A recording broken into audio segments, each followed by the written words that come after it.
Lifelong process. Hello, welcome to Values, Virtues, Ethics and Morality. I am Mangela Pillay, and I have here in the studio with me today Sister Denise, who has been practicing Rajyoga Meditation with the Brahma Kumaris for over 40 years.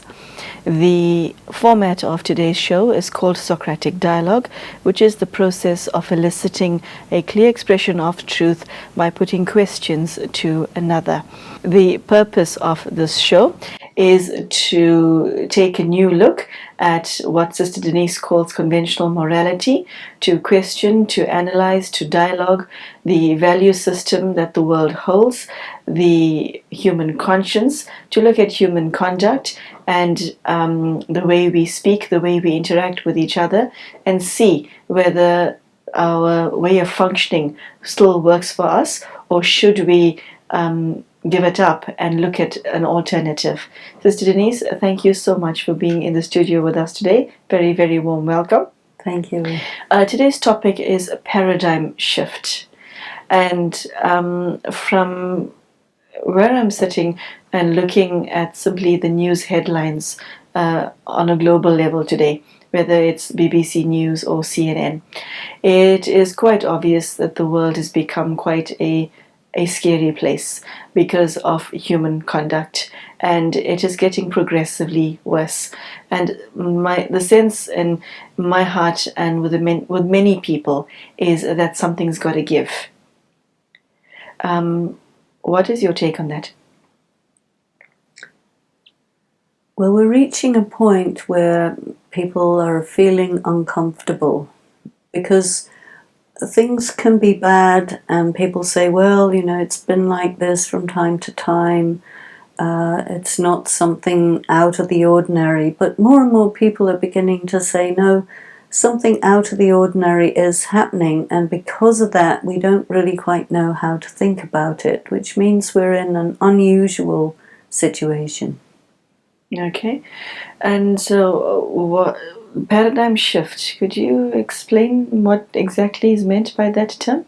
Well, a paradigm is the way people view the world, what people think reality is. And up until the 1970s, we have been operating on the basis of the materialist view of reality, which means that anything that is physical, perceivable by the five senses or aided by technology, that's real. Anything that is outside of the purview of science doesn't exist. But in the 90s and into the 2000s, theoretical physics began to see that there is something that hadn't been noticed before that, which belies the materialist paradigm, because it says things like, well, there are some particles that seem to know where to go, which is different from the idea of everything is random. It's also been seen that there is the observer effect, which means that if you want an experiment to go a particular way as opposed to a particular other way, you can actually make that happen. So this brings in the idea of the effect of consciousness on material reality. Up to the 70s, people were saying that, well, consciousness is an imaginary thing, or it's an epiphenomenon of the brain, but it's not something outside the purview of matter. But now, theoretical physicists have been doing experiments where they have shown that there are non-material dimensions which seem to have rudimentary elements of consciousness. And so there's a whole new paradigm coming into play that says that the existing paradigm, that there is only matter and it's all random and so on, that is now being shown to be really no longer tenable. And so we're in a point where actually science and spirituality are beginning to find points of convergence, whereas previously they were really an either-or situation, and science was the one that was coming through on top. But now there's been so many things happening in the world of theoretical physics that say, well, I don't think we can really make those claims anymore. And then so many more experiments about consciousness saying that, no, this looks like there is something here. And so that is really the shift that's happening. You mentioned earlier that, what science teaches us and what is that which we see is real, which begs the question, what is reality? Too wide? Okay, if what we see and what we perceive through the senses is not the only thing that is real, what else is real that we need to know about, that humanity does not know about?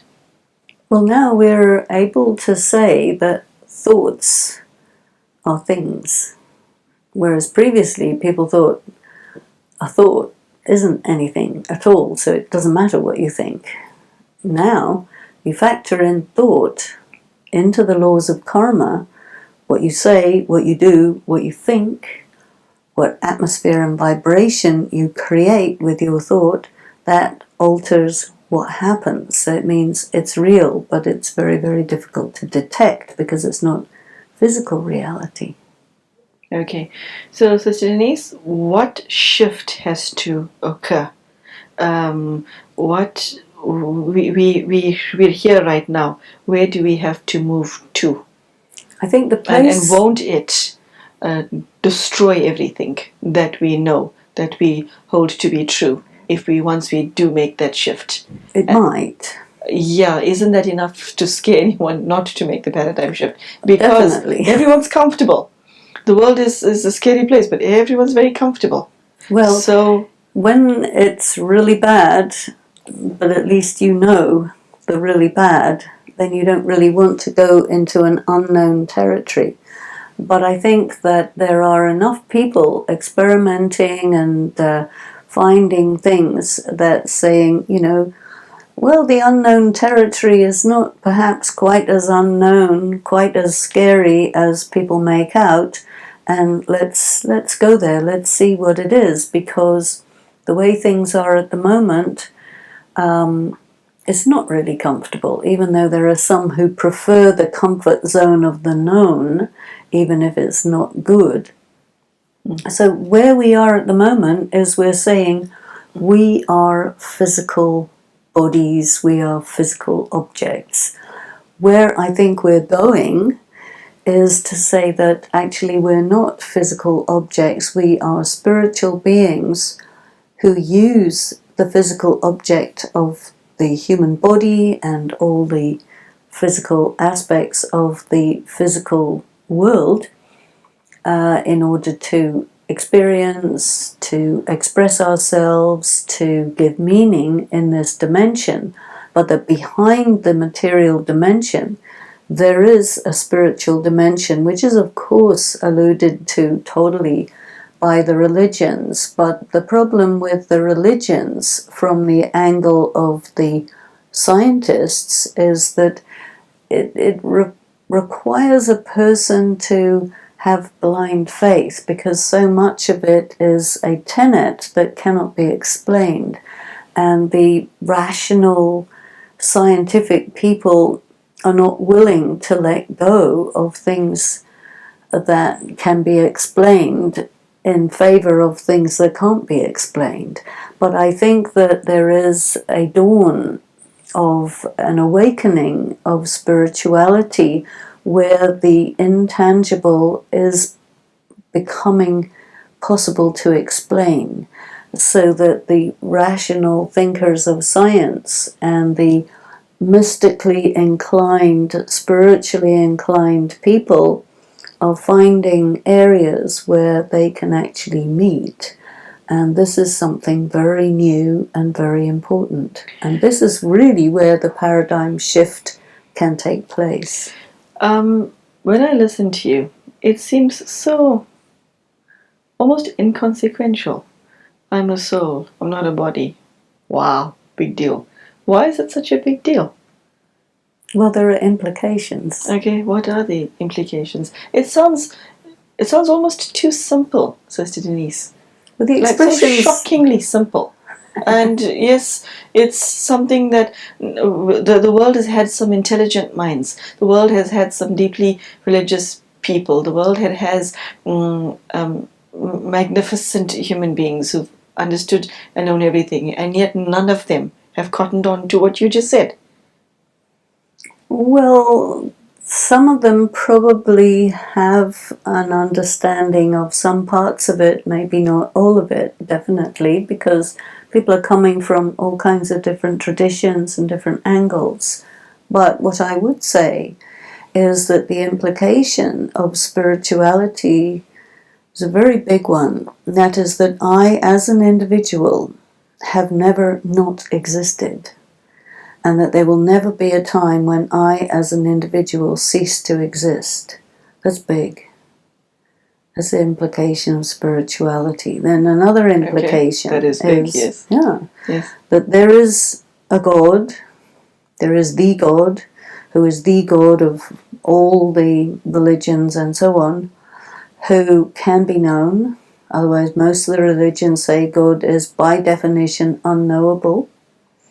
But now we say, no, God can make himself, herself known to any human being. There are many human beings to whom that has happened and continues to happen.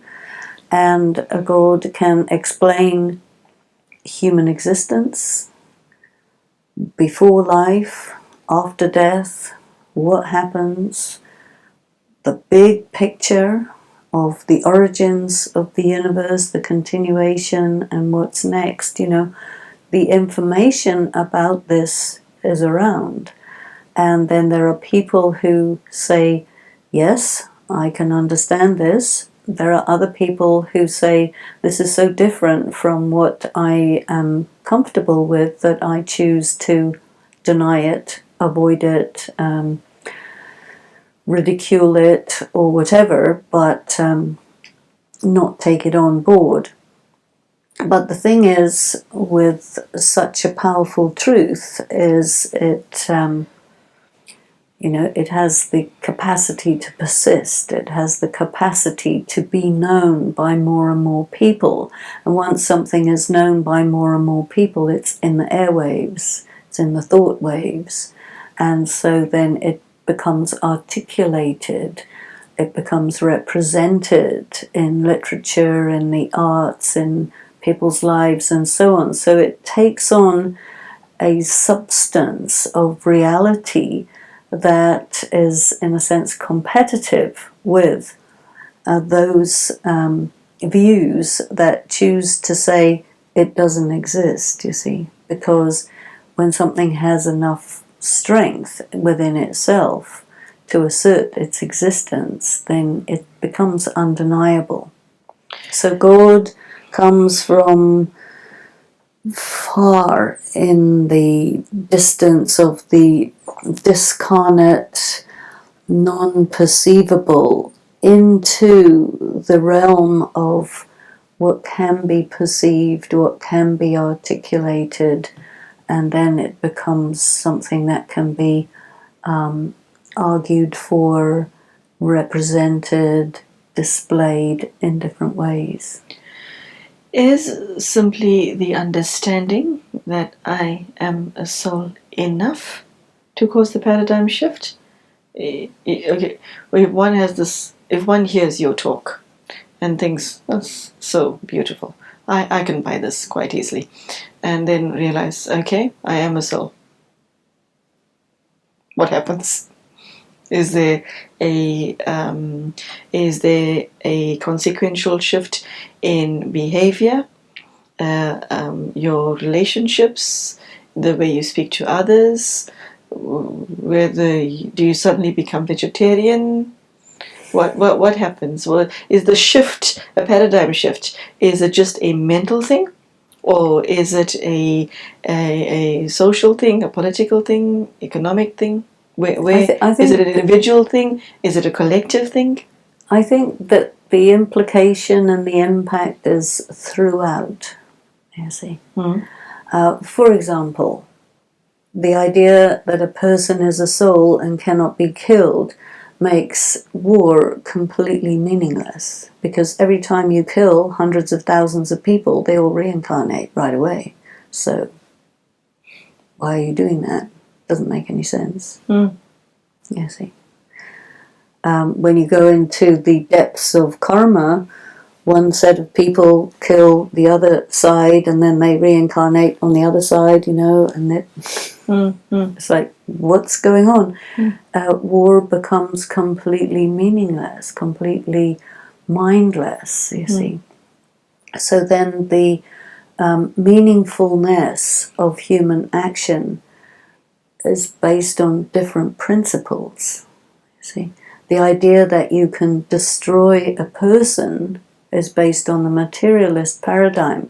Once you come into the spiritual paradigm, it is not possible to destroy a being.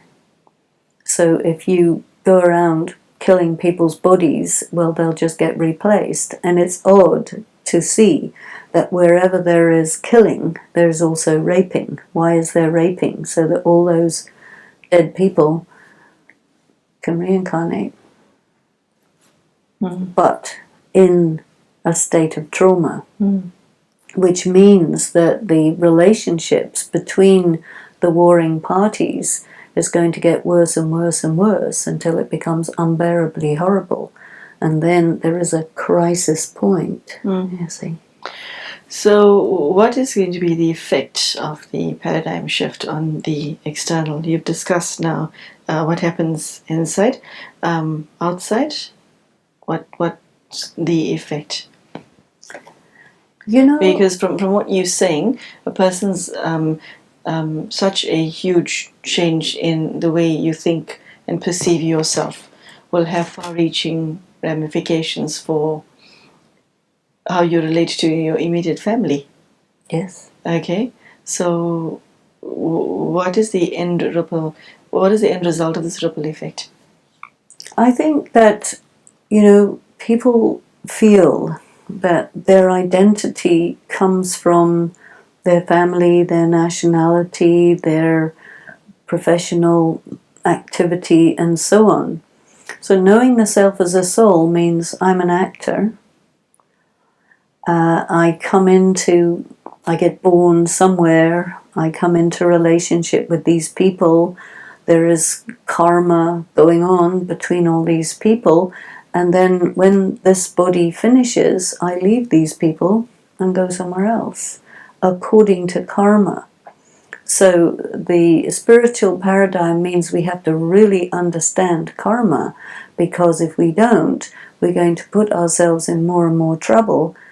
And it doesn't have any meaning to do that when we know better. If you don't know, then of course there's nothing you can do. But once you know, then you're responsible, you see. You can't say, oh, well, I don't think I would like to know this anymore. It's too late, You see. You cannot unring the bell. That's right. And so that means people really have to do some very deep thinking. That what am I doing? How am I responding? How am I reacting? And you really have to really look at the consequences of your actions, the origins, what you're doing now, what's going on. You have to really rethink it. And this is why the spiritual paradigm brings with it a huge study. because the materialist paradigm has meant, well, we just study physics and we study matter and we study human society as if it is material. But with this, we have to study everything differently, from a different angle, applying different laws, because the paradigm of spiritual reality means you have to take into consideration both the laws of spirituality as well as the laws of matter. Previously, all you had to take into consideration is the laws of matter. But the fact that things didn't work out implies something's missing. So what's missing? The spiritual component. So the spiritual paradigm doesn't say, okay, we'll get rid of matter. Not at all.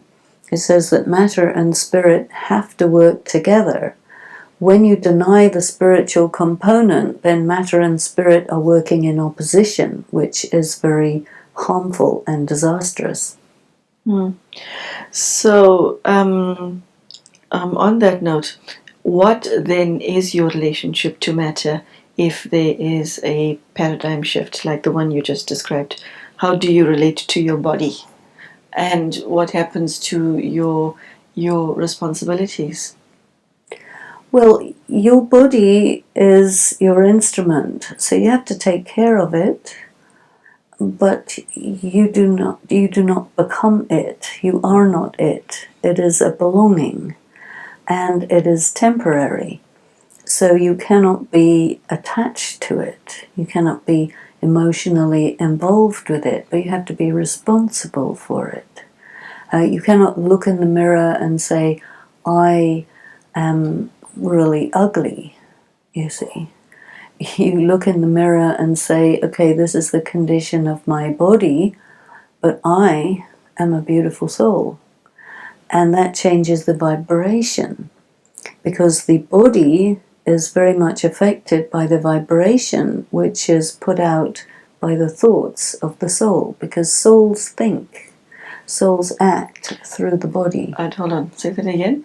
The body is affected by the vibration of the soul. Okay, what does that mean? Well, that means if you are very body conscious, you look at yourself in the mirror and you say, this is me, you're always going to find fault with it, because you're interested in being beautiful. And you say, oh, I've got this wrinkle and this spot and this whatever. But in soul consciousness, you say, okay, this is a condition of my vehicle, and I am a beautiful being, and I have love for my vehicle, but I am not my vehicle. So I will take care of it very well. It will serve me well. It is not me. You know, it changes the relationship. And then when you look at another person, you're not going to look at them as their body. You're going to look through the body and see the person who is within. When somebody dies, you're going to know that the soul has moved on, and these are the remains, so you get rid of it, but you do not get caught up in the remains of a person, because your relationship is with the soul, not the body. So, is there anything else that you would like to add before we bring today's show to an end? I think the implications are that there is no way that a person can avoid facing the consequences of their actions. So the idea of live now, pay later changes altogether. If a person does something good, no matter what, they will get the reward of that sooner or later. And so you don't have to look for results. You just know they will come in their own right time. And if someone wants to do negative action, thinking that they can get away with it, not possible. You can get away with it for a while, but only for a while. Even if you commit suicide to avoid facing things, you'll immediately reincarnate and you will have to deal with it. So there is no way out. So one has to really develop powers. Okay, there is no way out. Sister Denise, I think that brings us to the end of today's show, and it's very interesting. You see, the ideas that you shared today are so simple that it has escaped humanity forever, which I find so bizarre. Just how something that's so simple and can literally shift everything about the way we think and feel and behave towards ourselves and each other can be summed up in one line. You are a soul. It's yeah. So, ladies and gentlemen, you are a soul, and that is the message that Sister Denise has shared in essence. And the last line of Sister Denise's talk, I think, captures the entire half an hour. There is no way out, and those words necessarily imply that at some point every single one of us has to take stock of our lives, look at who we really are, make peace with what we've become, relook at our relationships, matter, everything in our lives, and also be aware that we have to, I think, make peace with reality. Yeah, that was the deepest message for me in today's talk. Sister Denise, thank you very much for your beautiful words. And those of you at home who enjoyed today's talk, there's more to come, and we hope to see you soon. We also hope that which Sister Denise shared is not just a nice idea to you. You take it, you practice it, and you see if it works for you. If it does, you will also share this with your friends and family. Thank you very much for your time today, and we will see you soon.